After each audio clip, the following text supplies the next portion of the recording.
अरे हाँ भाई, जिम्बाब्वे कोई बड़ी टीम सामने आते ही फिर कर देते हो गोबर।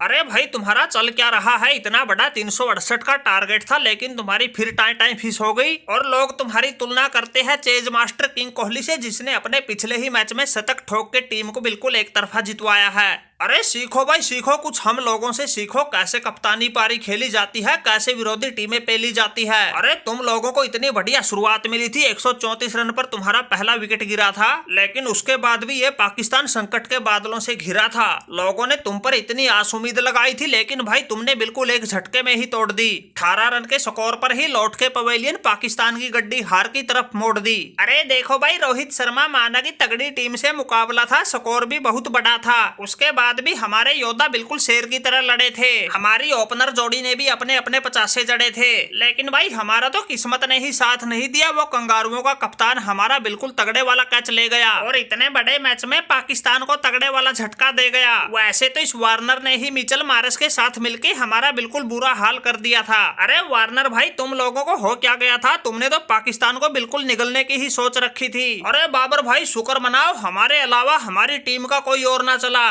वरना भाई तुम लोगों की तो इतनी बड़ी और करारी हार होने दी तुमने सपने में भी ना सोची होगी। मैंने तो भाई 124 गेंद में ही 163 रन ठोक दिए थे, 14 चौके 9 छक्के भी जड़ दिए थे। मैंने और मिचेल मार्श ने तो मिलकर तुम्हारे सभी गेंदबाजों का बिल्कुल डब्बा गोल करके रख दिया था। पहले विकेट के लिए ही 259 रन जोड़ दिए थे और तुम्हारे उस हैरिस राउफ के तो बिल्कुल टांके ही तोड़ दिए थे। लेकिन भाई हमारे आउट होते ही हमारे वालों से भी कुछ ना बना, जो स्कोर 400 के पार जाना था वो 367 तक ही सिमट के रह गया। अरे क्यों भाई पैट कमिंस, अगर आज हमारा बल्ला ना चलता तो तुम लोग तो यार आज पाकिस्तान से भी हार जाते। अरे वार्नर भाई शुभ शुभ बोल यार, कैसी बातें कर रहे हो? ऑस्ट्रेलिया को तो फाइनल में पहुंचना है, जिसकी शुरुआत हमने कर दी। पहले श्रीलंका को कूटा, आज इस बाबर की पतलून उतार दी। वैसे सभी को पता है हमारा कमबैक यो हनी सिंह की तरह बिल्कुल तगड़ा ही होता है, और जो हमसे टकराता है वो बैठ के ही रोता है। अरे ओ भाई पैट कमिंस, ये फाइनल का सपना तो छोड़ दो, और तुम्हारे कमबैक का तो हमने बिल्कुल बोरिया बिस्तर बांध के कोने में रख दिया था। ये तो शुक्र मनाओ तुम्हें श्रीलंका और पाकिस्तान जैसी कमजोर टीमें मिल गई, इसलिए तुम्हारे नसीब में 2 हार के बाद 2 जीत आ गई। वैसे इस मैच में तो इन बेचारे पाकिस्तान वालों का किस्मत ने ही साथ ना दिया,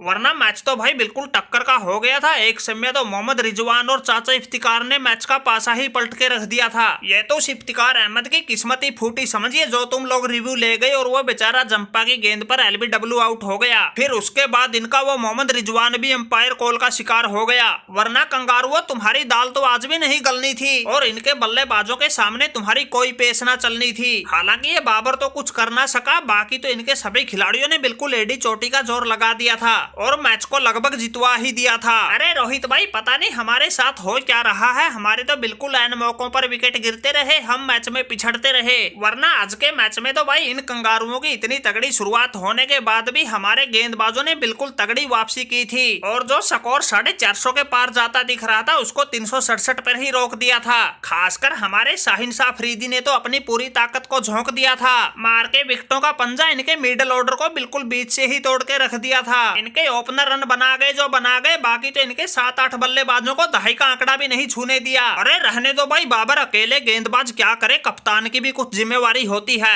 अरे तुम तो फिर मौके पे पीठ दिखाने वाले निकले। अरे बाबर भाई, अगर वर्ल्ड कप में बने रहना है तो एक तो अपनी फील्डिंग सुधार लो, एक अपनी कप्तानी जिम्मेवारी समझ लो।